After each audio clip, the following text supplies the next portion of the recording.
Estamos. Ya, mis amados, entonces comenzamos con la clase o la primera clase de panorama bíblico. La idea es mirar la escritura panorámicamente, es decir, en estas 6 clases poder cubrir un poco toda la escritura. Vamos a tener 2 clases iniciales y luego 4 con la que ya vamos a entrar en los libros en sí. Estas 2 clases, digamos, van a ser para tocar temas con respecto a la Biblia o que tienen que ver con la Biblia, alrededor de la Biblia. Hoy vamos a hablar de 6 temas que ya los vamos a presentar. La próxima semana también vamos a ver de cómo nos llegó la escritura desde sus escritos originales hasta el día de hoy con las distintas versiones que hoy tenemos disponibles. Y desde la tercera clase para adelante ya vamos entonces a meternos en cada uno de los libros de la Biblia con sus los contenidos, la paternidad de cada uno, los tiempos en los que se escribieron y todo eso, ya para ir cubriendo un poco. La idea es que al final de estas 6 clases podamos tener un bosquejo de cada uno de los libros de la Biblia para que tengamos una primera aproximación ya a lo que es la escritura. Ya, mis amados, con eso entonces vamos a comenzar. Aquí estamos. Panorama de la Biblia entonces, clase número 1. Hoy día vamos a mirar lo siguiente. Déjenme que se extienda esto un poquito. Ahí sí.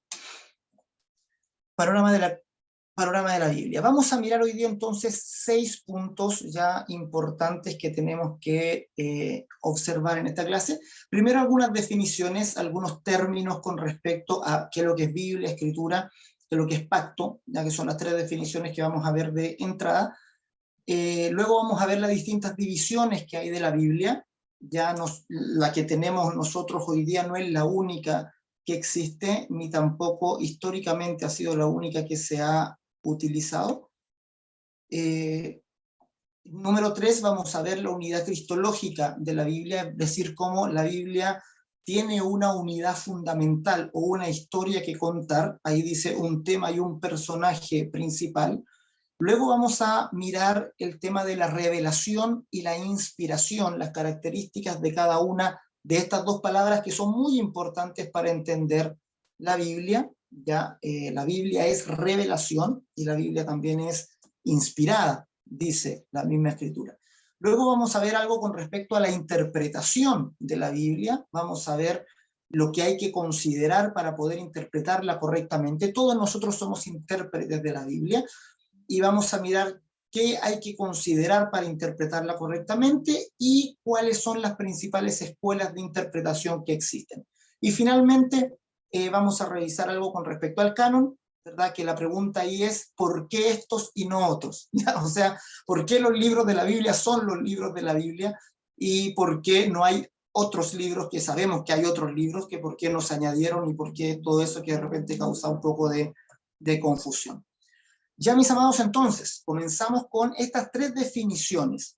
Ya, primero, Biblia, escritura y testamento. Vamos a hacer cierta distinción entre estas 3 palabritas. Ya la palabra Biblia ya significa literalmente libros.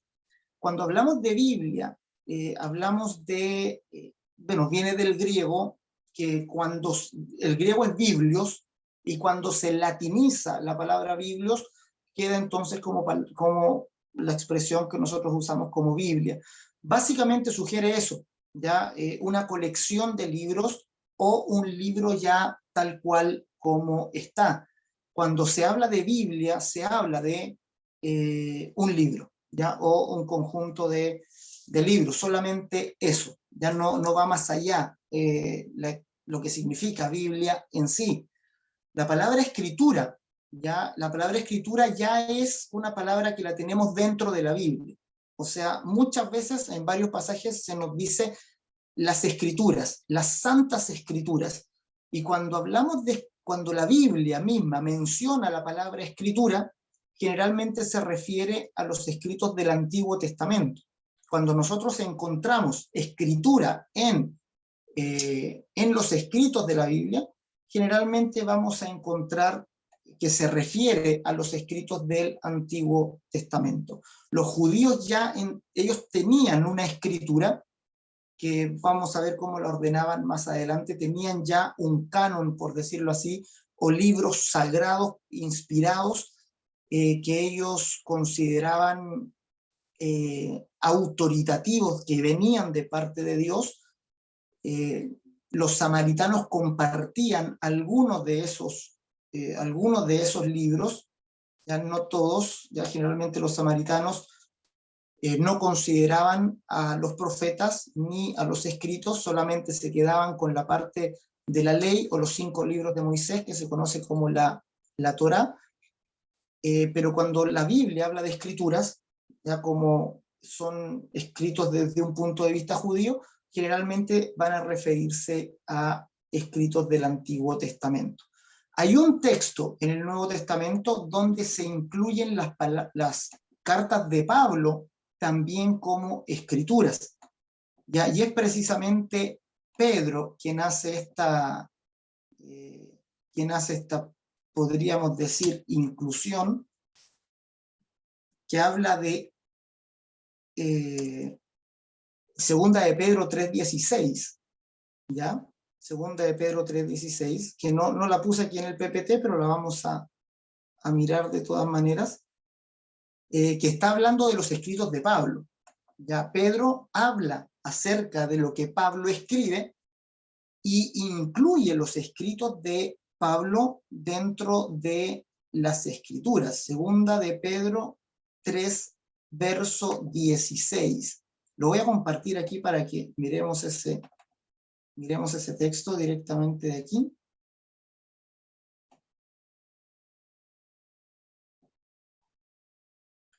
Leámoslo todos juntos, fíjense lo que dice.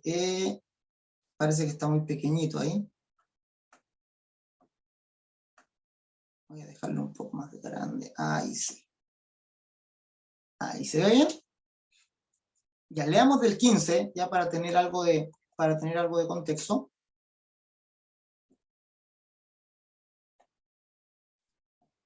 Y dice, y tened entendido que la paciencia de nuestro Señor es para salvación, como también nuestro amado hermano Pablo, según la sabiduría que le ha sido dada, os ha escrito, casi en todas sus epístolas, hablando en ellas de estas cosas, entre las cuales hay algunas difíciles de entender, las cuales los indoctos e inconstantes tuercen, como también las otras escrituras, para su propia perdición. Aquí este es un punto clave con respecto a lo que consideramos escritura, porque hasta ese tiempo todos los judíos entendían por escritura solamente a los escritos de la ley, los profetas y los escritos, que ya vamos a ver más adelante qué libros son. Eran sus sagradas escrituras.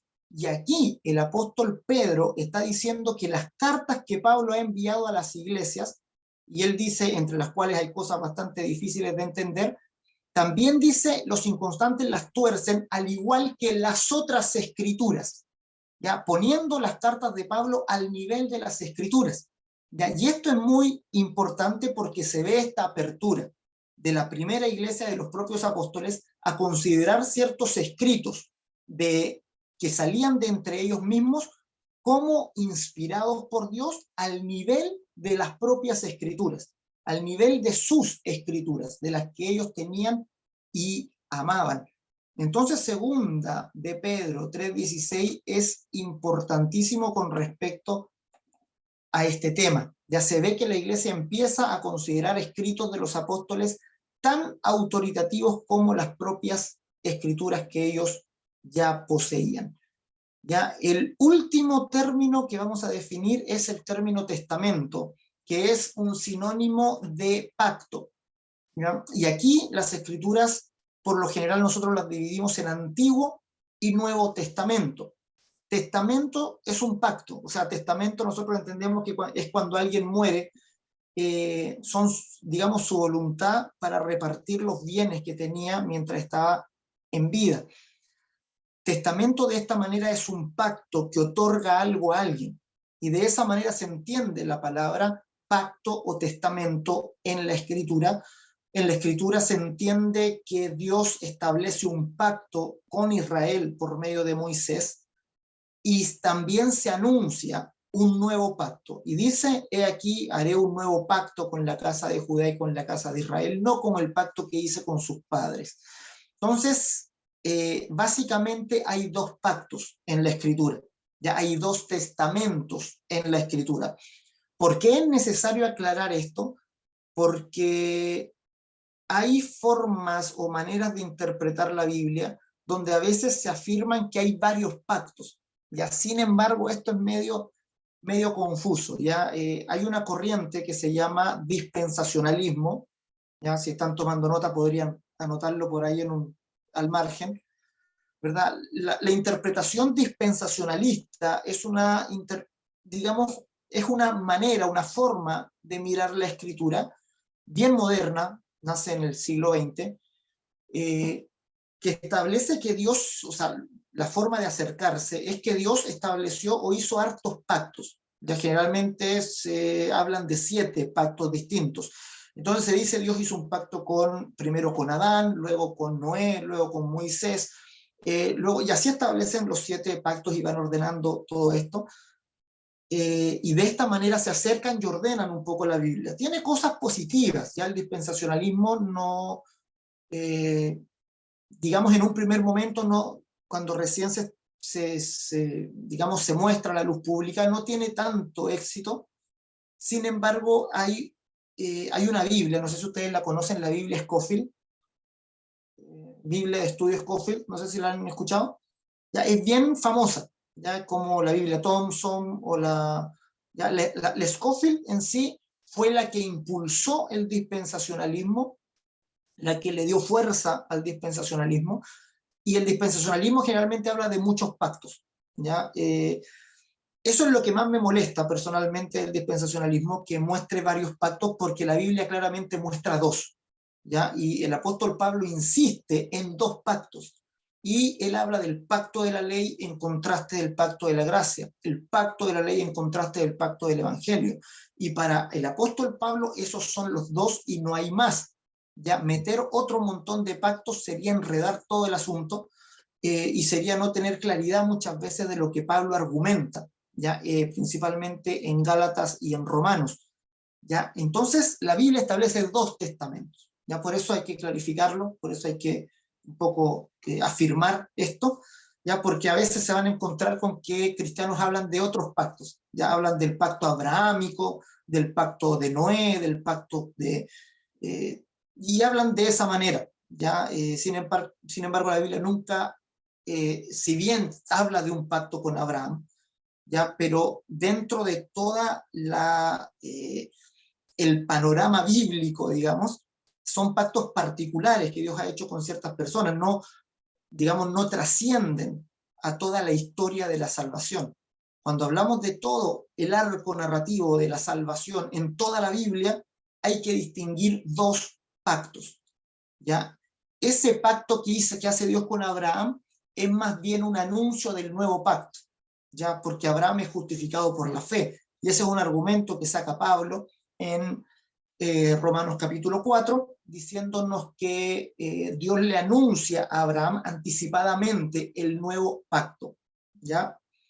Entonces, no existen muchos pactos como el dispensacionalismo lo trata de establecer. Yo entiendo, los dispensacionalistas les gusta ordenar mucho todo, ser metódicos en cuanto a eso, pero la verdad es que hablar de 7 pactos no ayuda ya a entender la Biblia, ya nos enreda mucho más el tema, porque siempre Pablo en sus cartas habla de 2 pactos, ya, Antiguo y Nuevo Testamento, el Antiguo Pacto y el Nuevo Pacto. Ahora, cuando nosotros hablamos de Antiguo Testamento y Nuevo Testamento, si bien entendemos que hay 39 libros en el Antiguo Testamento y 27 en el Nuevo, esta división no es tan firme, o sea, no es que todos los 39 libros del Antiguo Testamento hablen del Antiguo Pacto y los 27 libros del Nuevo hablen del Nuevo Pacto. sino que hay muchos versos del Antiguo Testamento que hablan del nuevo pacto, ya que se refieren al nuevo pacto, que anuncian el nuevo pacto, que de alguna manera ilustran el nuevo pacto, ¿ya? Y también hay versos del Nuevo Testamento que se refieren al Antiguo Pacto, que hacen referencia al Antiguo Pacto. Entonces, entre los dos no son unidades separadas, ya las separamos para entenderle y vamos luego a profundizar en ello, pero claramente los dos forman una sola unidad. Entonces, esto como definición de Biblia, escritura y testamento, ya como para iniciar. En segundo lugar, vamos a mirar hoy día las divisiones. ¿Ya qué divisiones encontramos en la escritura? Y vamos a partir con los hebreos. Ya la división de las escrituras que existían en el tiempo en que Jesús vino, ya para los hebreos, la Biblia estaba compuesta de 3 porciones principales. Estaba la Torá, estaban los profetas y estaban las escrituras. Para los que les gustan las palabras en hebreo, es Torá, Nabim y Ketubim. Ya son las 3 secciones. Nabim son los profetas, Ketubim son las escrituras. A todo este conjunto de las 3 se les llama Tanaj. ¿Ya? Tanaj es el acróstico de Torá, Nabim y Ketubim. Tanaj. No sé si lo estoy pronunciando bien, pero hebreo no soy, así que... Pero cuando ustedes escuchen la palabra Tanaj, cuando se refieren a la Tanaj, hablan de las 3, ya de las 3 columnas, tanto de la Torá, que son los primeros 5 libros de nuestra Biblia también, que conocemos como los libros de la ley, Génesis, Éxodo, Levítico, Números y Deuteronomio. Después vienen los profetas, los Nabim, y los profetas es interesante que no los catalogaban como profetas menores y profetas mayores, sino que los ordenaban por el tiempo en que se escribieron, ¿ya? Y ellos les decían profetas anteriores o profetas posteriores. Entonces, para el hebreo estaba la Torá, que eran los libros de Moisés, cuya paternidad era Moisés y no había duda con eso, ¿ya? Como si hoy le han metido duda con respecto a la paternidad de los libros de los primeros 5 libros de la Biblia, pero para ellos eran los libros de Moisés, la Torá, la ley, luego venían los Nabim, los profetas, y dividían entre profetas anteriores, que no son los mismos profetas nuestros. O sea, fíjense que ellos, entre los profetas anteriores, tenían a Josué, jueces, primera y segunda de Samuel y primera y segunda de Reyes. O sea, para ellos, los libros de Samuel y los libros de Reyes no eran libros históricos como para nosotros, sino que eran libros proféticos. ¿Ya? Entonces, para el judío, Samuel y Reyes, que estaban en un solo libro, nosotros tenemos primera y segunda de Samuel, primera y segunda de Reyes, ellos lo tenían en una sola unidad, en un solo libro, y lo consideraban parte de los profetas anteriores, es decir, de los profetas del tiempo de David y los profetas del tiempo de Saúl. Ya hasta por ahí nos llega la división. Desde ahí en adelante, desde el tiempo que nosotros llamamos como el profetismo clásico, vienen los profetas posteriores. Y los profetas posteriores vienen siendo Isaías, Jeremías, Ezequiel, y lo que son para nosotros los 12 profetas menores.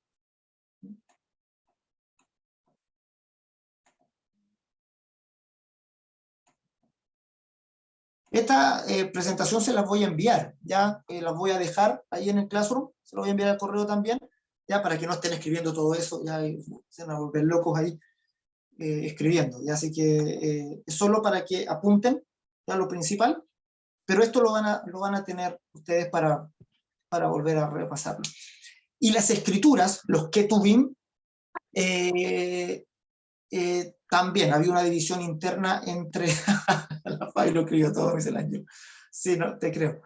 Estaban los poéticos, ¿verdad? Que son los salmos, proverbios y Job, ¿ya? Estos 3 constituían también oye, una unidad aparte que se conoce como Megilot, El Megilot era como una unidad que se usaba mucho para las reuniones que tenían los judíos, ¿ya? Era una unidad dentro de los Ketuvim. Está el Cantar de los Cantares, está Lamentaciones, está Eclesiastés y está el libro de Esther. Ya el libro de Esther entraba dentro de él también los poéticos y históricos como, fíjense, Daniel no estaba dentro de los profetas, ya Daniel está dentro de los libros históricos, ¿no? Son, ¿verdad?, cosas ahí de los judíos. Esdras, Nehemías y Crónicas, que era primera y segunda de Crónicas, que para ellos era un libro correspondiente a las escrituras, a los que tuvimos. ¿Ya? Entonces, esta era la división, ¿ya? O también se le llama esto, a esta colección de libros, se le llama el canon corto o el canon hebreo, ¿ya? Estos libros pertenecen al canon hebreo, que también es llamado canon corto, porque luego aparece otro canon. Y el otro canon aparece cuando se da la tarea, entre los mismos judíos, de traducir la Biblia al griego. ¿Ya? En un momento el griego viene a ser muy importante para ellos. Recuerden que el mundo entero se helenizó, ¿ya? Y está la necesidad de traducir toda la Biblia al griego. Se dieron ese trabajo. Hay una leyenda que dice que fueron 70 traductores y por eso esa traducción se conoce como la traducción de los 70 o la Septuaginta. Y en esa traducción de los 70 se incluyeron también otros libros. Es decir, como que se agregaron al canon ciertos libros. Lo que nos queda de toda esa traducción a nosotros es la Septuaginta. Ya la Septuaginta la conocemos y la Septuaginta se conoce como el canon largo o como el canon palestinense. Entonces, cuando se habla de cánones antiguos, se habla del canon griego, que contiene estos libros que están puestos aquí, y del canon palestinense o el canon largo, que es el que vamos a ver a continuación. Este de aquí, si se fijan, es un poco más grande la lista. ¿Ya? Esta es la división de la Septuaginta. Y la Septuaginta no mantuvo la misma división hebrea clásica de Torá, Nabim y Ketuvim, sino que ella dividió en Torá, historia, poéticos y profecía. ¿Ya? Y ahí un poco se va acercando a lo que nosotros conocemos, a la división que nosotros tenemos de la Biblia. Mantuvo la Torá con los mismos 5 libros, agregó algunos libros a la historia, Josué, Jueces, Ruth, primera y segunda de Reyes, fíjense, tercera y cuarta de Reyes, que es nuestra, primera y segunda de Reyes es nuestra primera y segunda de Samuel. Primera y segunda de Crónicas, Esdras en 2 volúmenes, Esther con algunos adicionales, y fíjense, hay unos libros nuevos, Judith, Tobías, primera y segunda de Macabeos. ¿Ya? Estos se incluyeron en la traducción de la Septuaginta.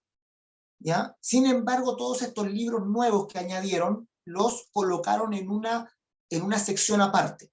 ¿Ya? Es decir, los pusieron diciendo que eran libros nuevos que se incluían, pero que los mantenían en una sección aparte, por lo que toman el nombre de deuterocanónicos, ¿ya? O correspondientes a un segundo canon. Entonces tenemos el canon hebreo y luego el canon palestinense, que contiene estos deuterocanónicos.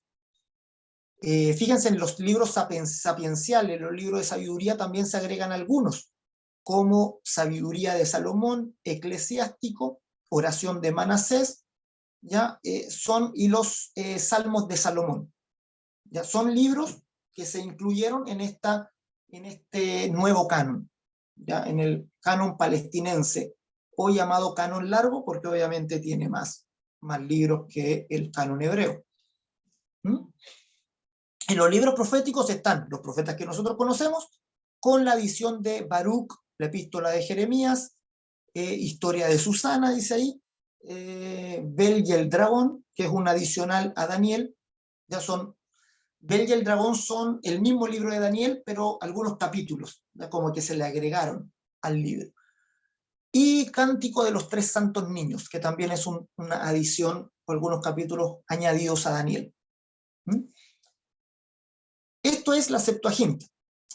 Sí, ¿qué pasa aquí? ¿Qué pasa? Que el catolicismo, ya, cuando se forma, el catolicismo, digamos, no se forma repentinamente, ¿ya? Lo vamos a ver quizás en algunos módulos de historia más adelante, pero el catolicismo se va formando a lo largo de varios siglos. Entonces siempre se mantuvieron estos libros en la sección de deuterocanónicos.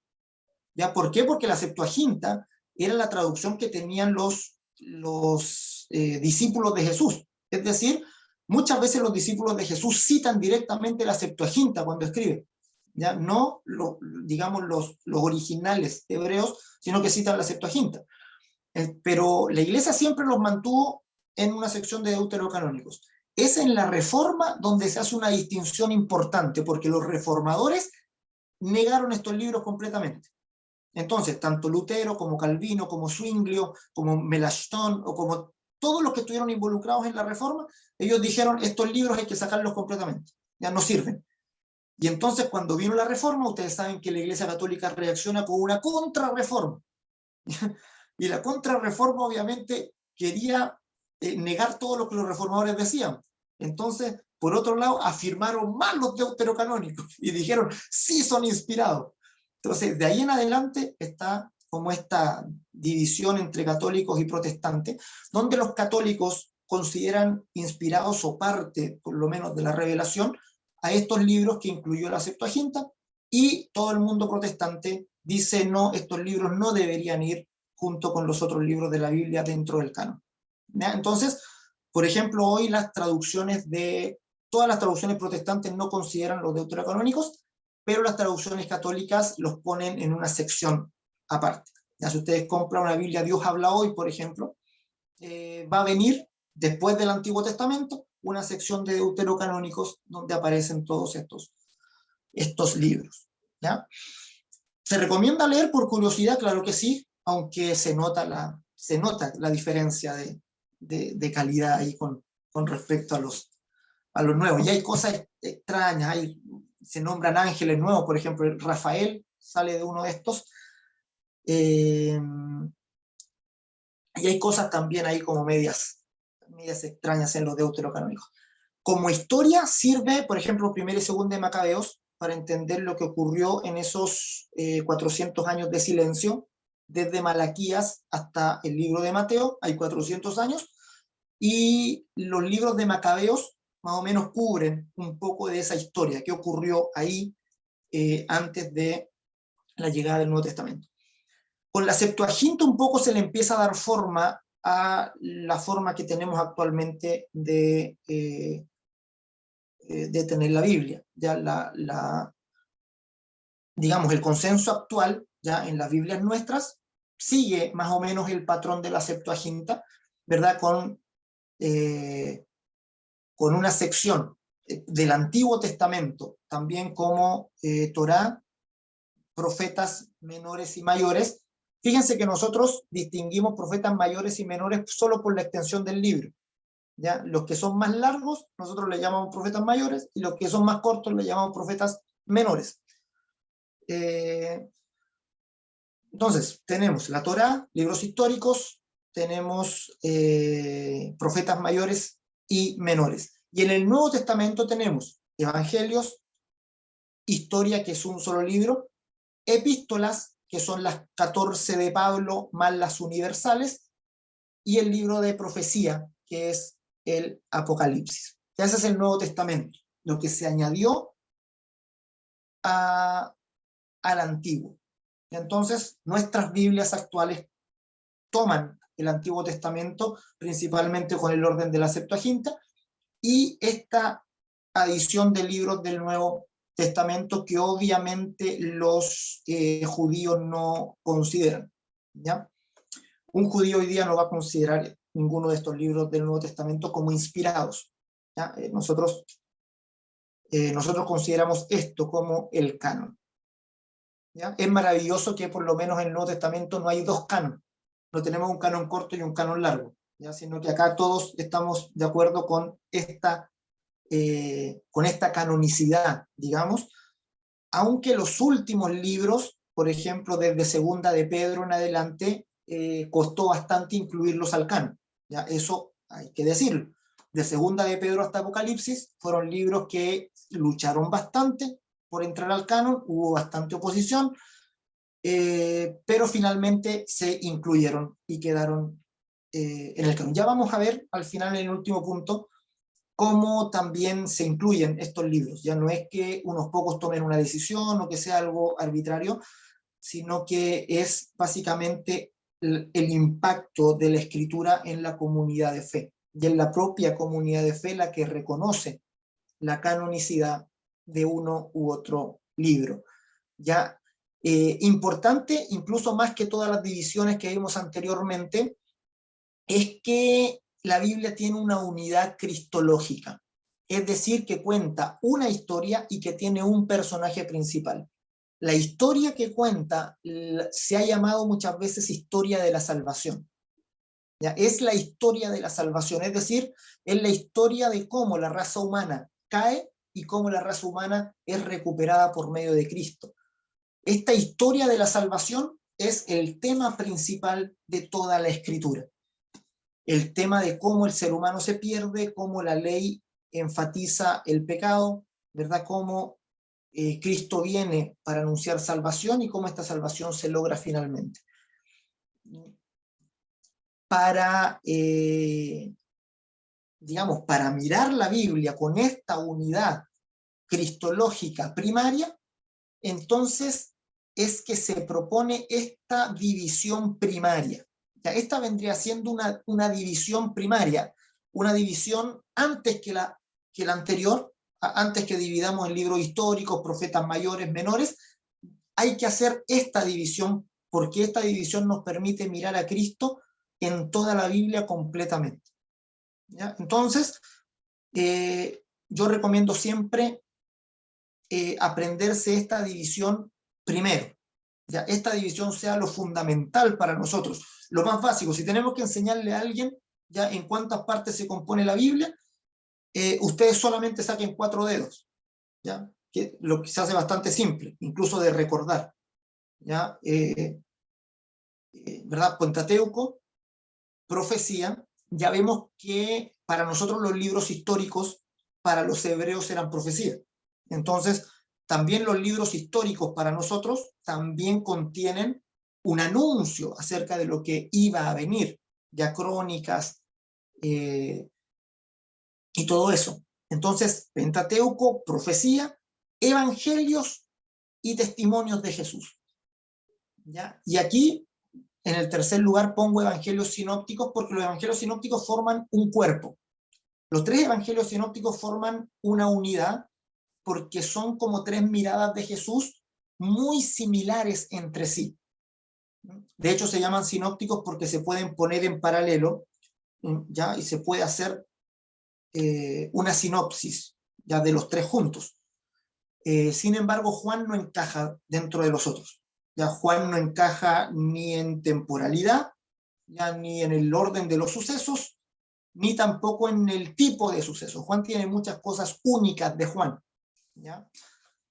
Por ejemplo, Juan pone la purificación del templo, que cuando Jesús hace un azote de cuerdas, ¿verdad? Y echa a los cambistas del templo y todo eso, lo pone en el segundo capítulo, ¿ya? Iniciando el ministerio de Jesús. Los 3 evangelios sinópticos ponen la purificación del templo al final del ministerio de Jesús. Entonces, para los 3 evangelios sinópticos, la purificación del templo es la causa de por qué arrestan y matan a Jesús. ¿Ya? En el evangelio de Juan, Juan ordena los acontecimientos, digamos, de una manera más teológica, no tanto histórica. Entonces, Juan pone este evento al inicio del ministerio de Jesús, y para gatillar la detención y la muerte de Cristo pone la resurrección de Lázaro, ¿ya? En su lugar. Entonces vemos que el evangelio de Juan ya no es una narración histórica, no pretende ser una narración histórica de los eventos de Jesús, entonces es más un testimonio. ¿Ya? Por eso hacemos esta división: Pentateuco, profecía, evangelios sinópticos y testimonios de Jesús. ¿Ya? Entendiendo que Juan es un testimonio, es más un testimonio que un evangelio en sí. ¿Ya? Porque Juan está ordenado teológicamente, está ordenado con una intención, ya no con la intención de mostrar qué Jesús hizo y dijo, sino con la intención de causar un impacto en el lector para que crea.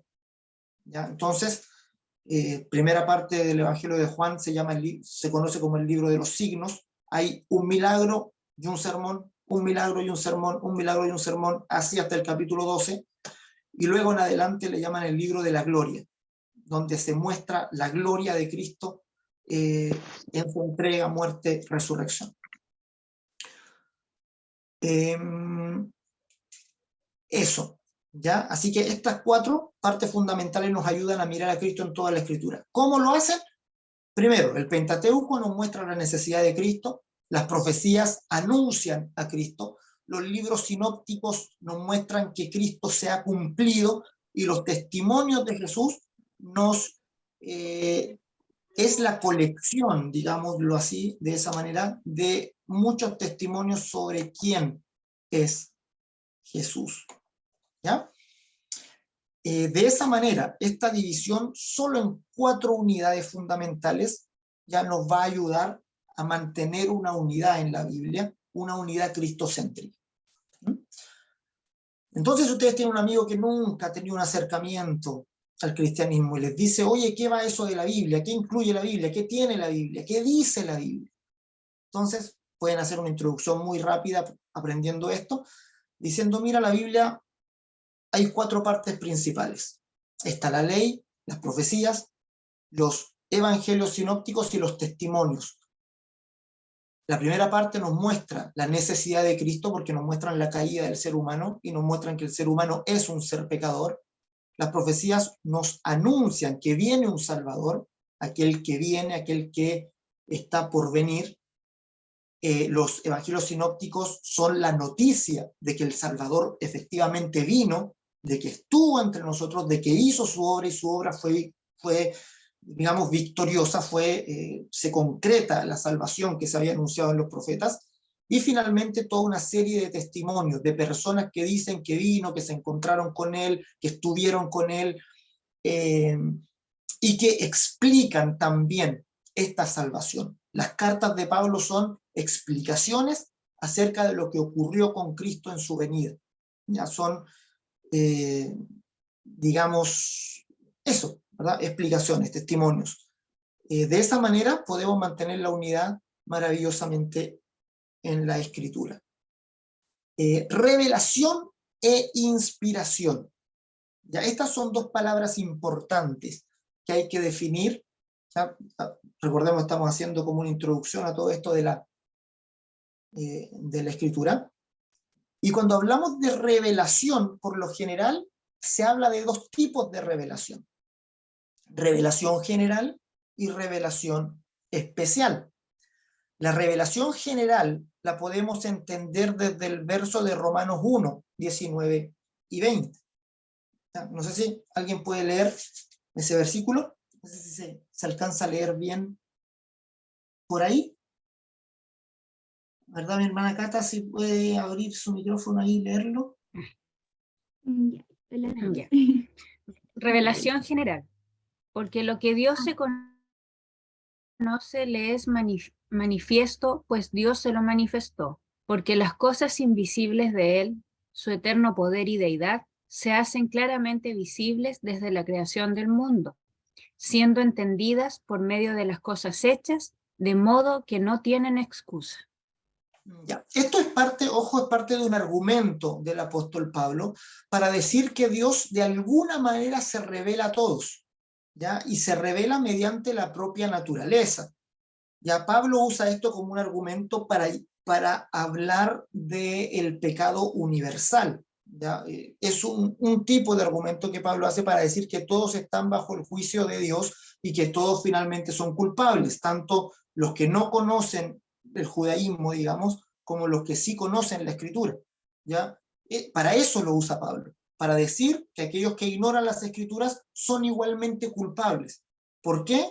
Porque vieron la majestad de Dios en la creación en un tipo de revelación general, pero de todas maneras no estuvieron y no le dieron gracias ni se inclinaron ante este Dios creador, sino que son igualmente culpables. Pablo los quiere echar en un saco de culpabilidad a todos, ¿ya? Ese es el propósito de 1 y 2 de Romanos, para luego en el verso 3 mostrar que la salvación es solo por fe, ¿ya? Y en el 4 y 5 mostrar que es por gracia, por medio de esa fe, ¿ya? Ese es el propósito. Entonces, la revelación general llega hasta ahí, ¿ya? Y la revelación especial, que es la revelación de Dios por medio de la persona de Jesucristo, ¿ya? Que es la revelación que vamos a ver que obviamente no tienen pesos iguales, estas dos, para nada. Vamos a leer Mateo 11:27. ¿Verdad? ¿Es alguien que me pueda ayudar por ahí? A ver, yo veo los que tienen cámara prendida van a quedar ahí como culpables, no, pues, no sé si mi hermano Juan puede ayudarnos ahí con el verso. Mateo 11:27 está puesto ahí. Dice, todas las cosas me fueron entregadas por mi Padre, y nadie conoce al Hijo sino el Padre, ni el Padre conoce a alguno sino el Hijo, y a aquel a quien el Hijo lo quiera revelar. Ya, fíjense qué cerrado es esto, qué exclusivo. Jesús está diciendo, todas las cosas me fueron entregadas por mi Padre, y nadie conoce al Hijo sino el Padre. Es decir, a mí solo me puede conocer mi Padre, está diciendo. Ni al Padre conoce alguno, sino el Hijo, y aquel a quien el Hijo quiera revelar. Es decir, Jesús dice, si yo les revelo al Padre, entonces ustedes pueden conocerlo. No pueden conocerlo por ninguna otra forma, de ninguna otra manera, ¿verdad? Entonces, fíjense que parece un poco contradecirse estos dos versículos, ¿ya? Porque por una el apóstol Pablo está diciendo, mira, Dios se les dio a conocer en la creación, y por otra parte Jesús está diciendo, mira, nadie puede conocer a Dios si yo no lo doy a conocer, si yo no lo revelo, ¿ya? Pero hay que entender de qué están hablando, ¿ya? O sea, hay que ser muy malintencionado para decir que aquí hay una contradicción, porque Pablo está diciendo que hay ciertas cosas de Dios que podemos captar, como su eterno poder y deidad, ¿ya? No es que vayamos a comprender claramente la obra de Dios o que conozcamos al Padre por medio de la creación. No, hay ciertos aspectos que se pueden entender y se pueden intuir. Ya, sin embargo, para conocer al Padre, para tener conocimiento de Dios, solamente es el Hijo quien lo da a conocer. Es decir, si por más que estudiemos a Buda, no vamos a conocer al Padre, por más que estudiemos a cualquiera de los otros sabios de este mundo, no conocemos al Padre. Es solo por las palabras de Jesús, ¿verdad? Y por eso el cristianismo es un movimiento muy cerrado, que se centra en una sola persona y que dice, Él es la puerta de las ovejas, Él es el camino, la verdad y la vida, ¿verdad? Y Jesús dice, nadie viene al Padre sino por mí, ¿verdad? Y esa expresión es maravillosa, o sea, todo esto entre paréntesis, Jesús dice, nadie viene al Padre sino por mí. La construcción de esa oración parece que estuviera mal redactada, porque debería decir, nadie va al Padre, porque está hablando de otro, ¿ya? Pero Jesús dice, nadie viene. Como cuando ustedes dicen viene, hacen a sí mismo, ¿verdad? Y Jesús dice, nadie viene al Padre sino por mí. Es decir, tienen que pasar por mí primero, y ahí llegan al Padre. ¿Ya? Por eso Jesús dice, nadie viene al Padre sino por mí, ¿verdad? En cuanto al orden gramatical, es una oración mal dicha, ¿ya? Pero teológicamente está correcto. Jesús dice, nadie viene al Padre sino por mí. Cuando alguien dice viene a mí, ¿ya? Pero él está hablando del Padre, entonces debería haber dicho nadie va al Padre. Pero Jesús dice nadie viene al Padre. ¿Se entiende, verdad? Maravilloso. ¿Ya? Eso es un paréntesis ahí. Entonces, ¿qué ocurre? Que hubo un tiempo por ahí, después de cuando termina la época medieval, más o menos, estamos hablando del 1400 al inicio del siglo XV, donde hay un movimiento racionalista muy fuerte, ¿ya? Y cuando viene el movimiento racionalista, la revelación general comenzó a ganar fuerza, empezó a ganar terreno. Y hubieron teólogos que dijeron, mira, la verdad es que se puede conocer a Dios en cualquier, ¿verdad?, por medio de lo creado, ¿verdad? Y la verdad es que cualquier tribu que esté en África o que esté en cualquier lugar, también, ¿verdad?, ellos pueden llegar a Dios y conocer a Dios. Dejémoslos tranquilos, ¿verdad? Alguien una vez ahí apopuchar un poco, ahí en Lautaro, alguien me dijo, pero ¿para qué van a evangelizar a los mapuches? Van a puro molestarlos, ellos ya tienen su Dios ya, pues, y de alguna manera ellos llegan al conocimiento de Dios también, ¿verdad? Por la naturaleza y por lo que Dios les ha revelado. Entonces, ¿para qué los cristianos van y los molestan con su forma, con su doctrina, con su enseñanza? Entonces yo le respondí a ese chico, yo le dije, mira, ellos en su religión andan buscando algo, ¿ya? Imagínate que ellos anden buscando algo muy preciado para ellos, pero anden buscando con la luz apagada, ¿ya? Y anden buscando a tientas, y se tropiecen, y se caen, y se hagan daño, y tú que estás al lado de ellos, mirando cómo ellos buscan, tú tienes una linterna y no les ayudas, ¿no? Tú serías muy malo, ¿verdad? Yo le diría, tú estarías siendo muy cruel si tú tienes una linterna y no les ayudas en esa búsqueda. ¿Por qué? Porque lo que ellos andan buscando finalmente es al propio Dios, solo que tú tienes más luz de quién es Dios, porque tienes las palabras de Cristo. Ir hacia un pueblo que tiene otras creencias no es molestarlos con otras creencias, es darles luz para que ellos encuentren lo que realmente buscan, porque ellos buscan también al Dios creador. ¿Ya? Y el que ha escuchado las palabras de Cristo tiene mucha luz acerca de ese Dios creador. Y lo que hacemos no es molestarlos, lo que hacemos es alumbrar lo que ellos mismos también andan buscando. De esa manera la revelación especial, podríamos decir, es la única revelación real, y es la única revelación potente, la única poderosa. Pero como les digo, el movimiento racionalista hizo de la revelación general algo mucho más grande de lo que debería ser, e incluso se habló. Ya, la revelación general pasó a ser una teología natural. ¿Ya? Cuando ustedes escuchen este concepto, teología natural, es una teología que no se basa en la Biblia, se basa en las ciencias sociales, se basa en los estudios de la antropología, en los estudios de la sociología, en todos los otros estudios seculares para hablar de una teología natural. ¿Mm? Entonces, obviamente, hubieron quienes estuvieron de acuerdo con una teología natural y dijeron, maravilloso, vamos a trascender a la Biblia. La Biblia ya no es necesaria para conocer a Dios, ahora tenemos una teología natural. Y de la revelación general que estamos hablando aquí, que, ¿verdad?, podemos decir que es bíblica en un sentido, pasaron a una teología natural. Y es quizá el primero que se opone rotundamente a esto, es Karl Barth. ¿Ya? Vamos a hablar en algún momento, ¿verdad?, en algunas clases más acerca también de Karl Barth, que es un teólogo del siglo XX, teólogo muy importante, que defiende, digamos, es uno de los, no es el único, digamos, pero es uno de los más importantes que se opone al movimiento racionalista, diciendo la Biblia es suficiente, dándole valor a las escrituras. Ya ese es principalmente el sello de Karl Barth, de amar las escrituras y de valorar las escrituras. ¿Ya? Y Barth lo que dice, aquí hay una cita de él, y él dice, la teología natural es como un árbol de Navidad adornado con luces eléctricas. Puede ser llamativo y fascinante, pero carece de la verdadera luz que proviene de Cristo, la revelación divina única y suficiente. Entonces, en un tiempo donde muchos creían en la teología natural como un complemento de la teología que se basa en la Biblia, la teología bíblica, Karl Barth dice, olvídense, no existe tal cosa como la teología natural, solo existe la teología bíblica, la teología que se basa en las palabras de Dios en la Escritura. La teología natural, ¿verdad?, él está diciendo, es como un árbol de Navidad, llamativo y fascinante, pero carece de verdadera luz. ¿Ya? Es decir, es un adorno, la verdad no sirve de nada. Entonces, Barth y otros dijeron, la teología natural no es nada, ya no existe finalmente, no contiene una luz que pueda darnos vida.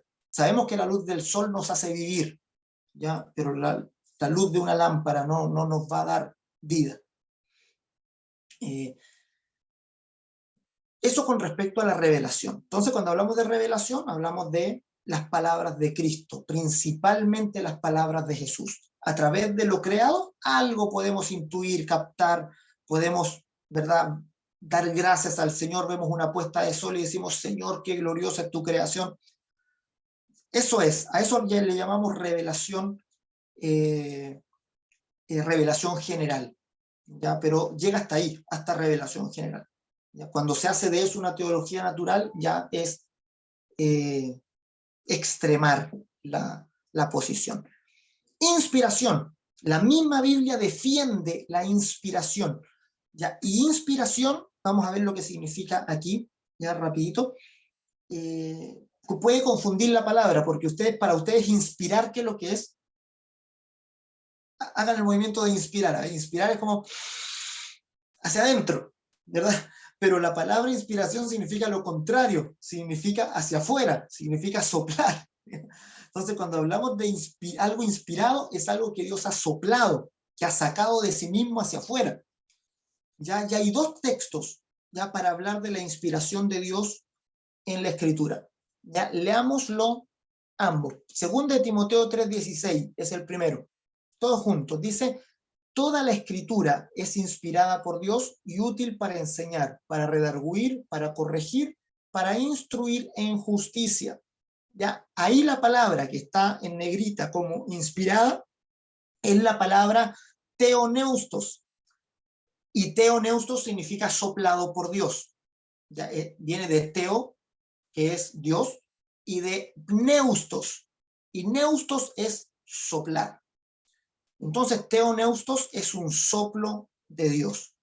Y lo que está diciendo Pablo ahí en 2 de Timoteo es que toda la Escritura es soplada por Dios. O sea, de alguna manera viene, su origen es el propio Dios. Y dice que es útil para enseñar, redarguir, corregir, instruir en justicia y que debería tomarse en cuenta. Pablo sigue la línea del propio Jesús, ¿ya? Porque si notamos cuál es la posición de Jesús con respecto a la Escritura, Jesús tenía una posición bastante extrema con la Escritura, ¿ya? Él dice, ni una jota ni una tilde pasará de la ley sin que todo esto se cumpla. O sea, fíjense, habló de jota y de tilde. Es decir, él dijo, tomó la letrita más pequeña y un apóstrofe, el signo más pequeño, para decir ni una jota ni una tilde pasará sin que todo se cumpla. Es decir, Jesús creía en la inspiración letra por letra, ¿ya? Al hablar de la jota y de la tilde. Ya creía en la inspiración de la Escritura. ¿Ya? Se recuerda en otra ocasión cuando le reclamaron a Jesús que se decía a sí mismo hijo de Dios. Y hay una parte de la Escritura donde llama dioses a los que vino la Torá.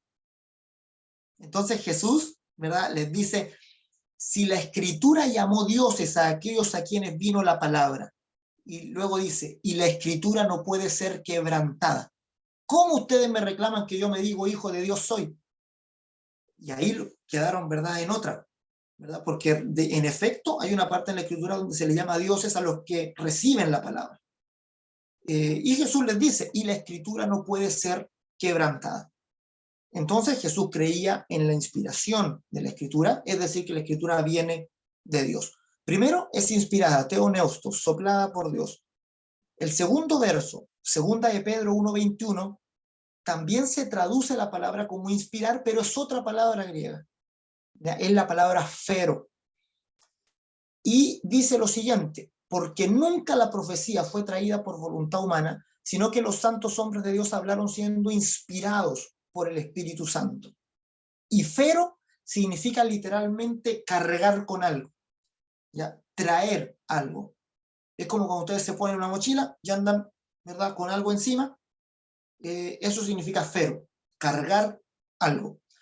Entonces, si combinamos el significado de estas dos palabritas, theoneustos y fero, entendemos el concepto de inspiración. Inspiración es algo que Dios sopla y que tú llevas y que tú se mantiene en ti. ¿Ya? Es algo de Dios que tú adquieres, que tú tienes dentro tuyo. Eso es inspiración y que tú lo llevas de un lado para otro. ¿Ya? Y es un concepto que a mí me gusta mucho porque a veces inspiración se confunde con otras cosas. A veces inspiración se confunde con posesión, ¿verdad? Y algún hermano podría decir que Cuando Dios inspira a alguien, alguien entra en trance y empieza a hablar cosas de parte de Dios, y después despierta del trance y no se acuerda nada de lo que pasó, ¿verdad? Como que Dios lo posee para que diga su mensaje y luego se va. Ya, esta no es el sentido de inspiración. Inspiración es algo que uno carga de parte de Dios y que obra con la propia voluntad del que lo lleva.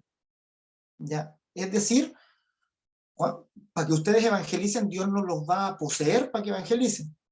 Lo va a hacer que lo hagan con sus palabras, con su voluntad, que se den el tiempo, que lo programen, que lo hagan, que lo digan. Lo va a hacer mediante ustedes, con ustedes, ¿ya? En compañía de ustedes. Así es la inspiración, ¿ya? La inspiración no es un tipo de trance o un tipo de posesión, no, es un soplo de Dios que uno lleva en sí, que uno carga. Y obviamente uno administra. Ustedes tienen que administrar esta inspiración que han tenido de creer en Cristo. Y cada vez cuando van conociendo más acerca de Cristo, les va a corresponder administrar un mayor conocimiento de Dios, ¿ya? Y obviamente con esta administración que hacen de la inspiración, el Señor más encima les promete recompensas por administrar esta inspiración. Ya, maravilloso el Señor, nos regala cosas y más encima cuando la usamos nos da recompensa adicional. Ya, no hay mejor negocio que este. Eso con respecto a la inspiración, a la inspiración de la Escritura. Ya, recuerden, si alguien tiene alguna duda o quiere aportar algo también, abra el micrófono nomás, que no tenga dudas, ya, o escribe, no hay problema con eso, ¿ya? De vez en cuando estoy abriendo el chat para mirar si es que hay alguna pregunta. Ya, ¿hay alguna pregunta? ¿Sí? ¿Algunos están escribiendo ahí? Dígame nomás y antes de pasar al punto siguiente.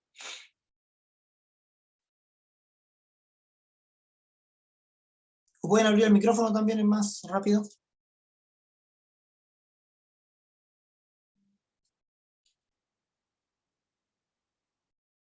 Sí, el Espíritu Santo tiene todo que ver con la inspiración. Ya de hecho, el texto que leímos incluye al Espíritu Santo. ¿Ya?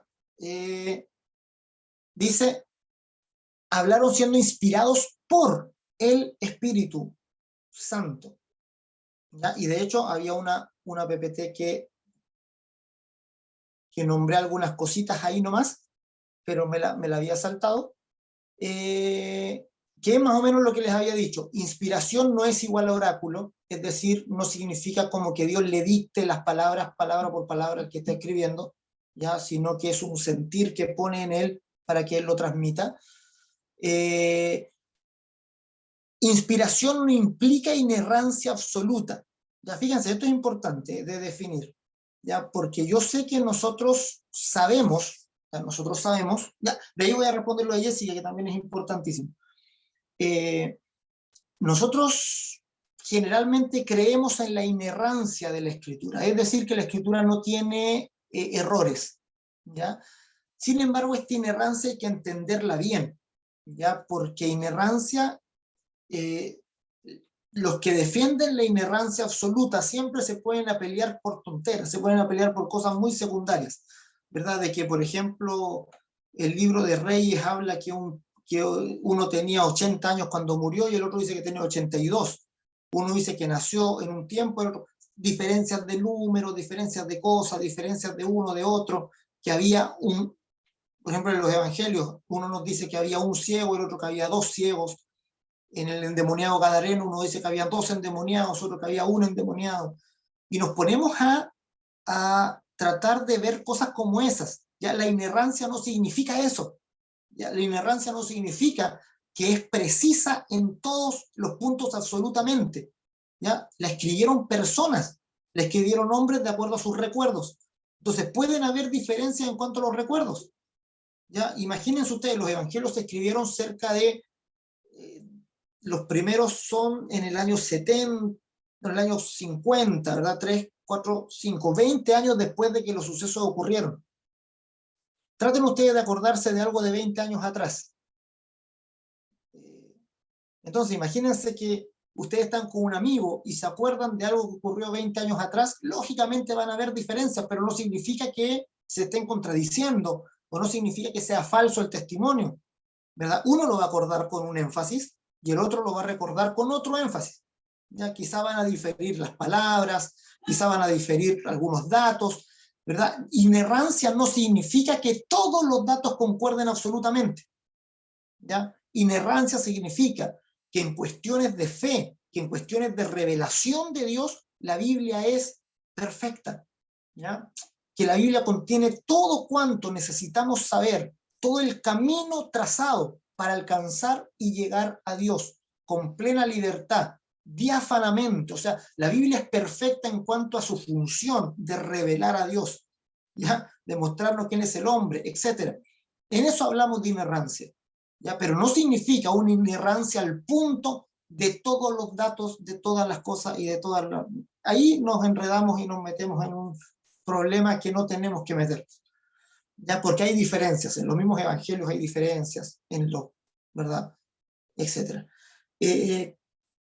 Y claro, en el último punto pongo la inspiración es obra del Espíritu Santo, ya que sería como la respuesta ahí a mi hermano Juan que está ahí. Ya la inspiración es la obra del Espíritu Santo. Ya, Él inspira la palabra en nosotros.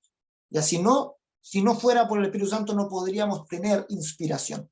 Ya no podría haber inspiración ni de los que escribieron, ni de los que ahora leen y entienden. ¿Ya? Así que eso. Con respecto a lo que me escribe mi hermana Jessica, ahí hay que distinguir también entre la inspiración dada por Dios a las personas que escribieron la Biblia, o sea, la revelación de Dios, y la experiencia personal. Ya la experiencia personal va a diferir mucho de persona a persona, dependiendo de su cultura, de sus tradiciones, de con quién se junte, de incluso eso que dice ahí mi hermana, de los grupos en los que se viva la fe.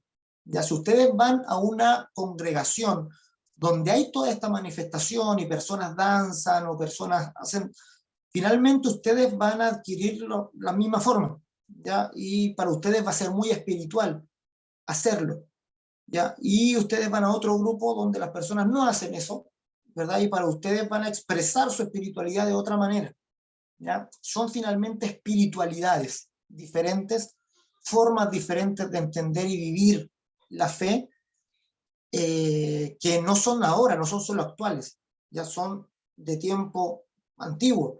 No sé si ustedes han escuchado hablar de los cuáqueros, por ejemplo. ¿Han comprado avena cuáquer alguna vez? ¿Ya? Sí, ahí come cuáquer, hermano Juan, parece. La avena cuáquer sale un señor con un gorro, ¿verdad? Él es la figura de un cuáquero. Y los cuáqueros son un grupo, ya de más o menos de la época de la Reforma, donde se les llama cuáqueros porque temblaban, por quake. Y entonces ellos cuando hacían las oraciones, el cuerpo les temblaba. Y por eso cuando alguien les miraba decían que eran como eran los cuáqueros, eran los que tenían temblores al momento de orar, ¿verdad? Y alguien podría satanizar eso, pero sin embargo ellos eran así, vivían la fe, ¿verdad? Y obviamente los que no eran cuáqueros no temblaban cuando oraban, ¿ya? Entonces, asimismo, entre nosotros hay algunos que oran con manos levantadas, con ojos cerrados, otros que les gusta orar inclinados, tirarse al suelo, otros que, ¿verdad? Manifestaciones aquí, ¿verdad? Yo creo que no hay que juzgar la experiencia personal de otra persona, pero finalmente los frutos son los que importan. O sea, que una persona dance, hable, cosas, vaya al cielo, vuelva, si no tiene el fruto del Espíritu en él, la verdad es que ninguna de esas cosas parece como tener mayor sentido. Ya por más que tiemble o que haga cosas, no, al final es como que no, su espiritualidad no tiene mayor profundidad. ¿Ya? De la misma manera, si hay otro creyente que no hace ninguna de estas cosas, pero se pasa criticando al que danza, al que baila, se pasa criticando al que tiembla, pero él tampoco muestra ningún fruto del Espíritu. Pero al final son formas de cómo vivimos la fe y no es tan relevante. Así que yo siempre digo, ¿verdad? Ni los bautistas critican al pentecostal que danza, ni el pentecostal que danza critique al bautista que no sé qué cosa, no hacemos ni una cuestión nosotros los bautistas. Eso, ya. Ahí mi hermana Jessie. Así que eso, ya con respecto a la inspiración del Espíritu Santo.